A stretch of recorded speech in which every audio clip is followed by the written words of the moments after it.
įgijęs diplomuoto inžinieriaus laipsnį, pradėjau dirbti AB Kauno tiltuose ir pamačiau, kad truputėlį reikėtų pagilinti savo kompetenciją, žinias, kadangi buvo specializuota sritis, o pats baigęs pramoninę civilinę statybą, į magistratūros studijas ėjau daugiau į statybinių medžiagų sritį, kas jau tiesiogiai susiję dabar su mano tiesioginiu darbu.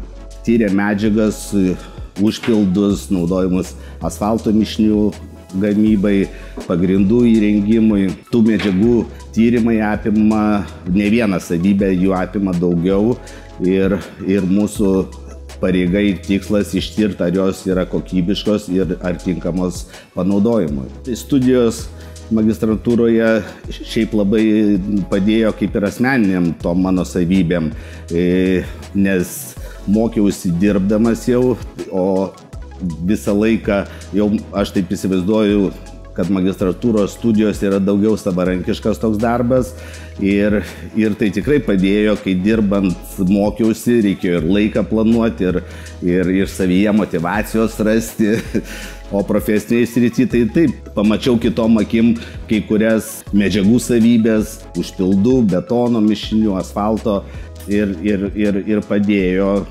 giliau pažvelgti į tą sritį.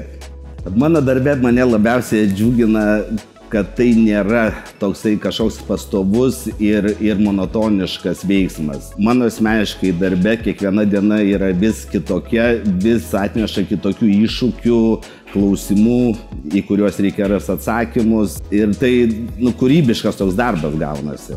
Eidamas studijuoti aš negalvojau apie didesnį atlyginimą, negalvojau, kad darbdaviui tai bus geriau, aš ėjau grinai dėl savęs, kad pagilint savo žinias, kad man pačiam būtų lengviau dirbti, kad aš geriau suprasčiau savo atliekamą darbą.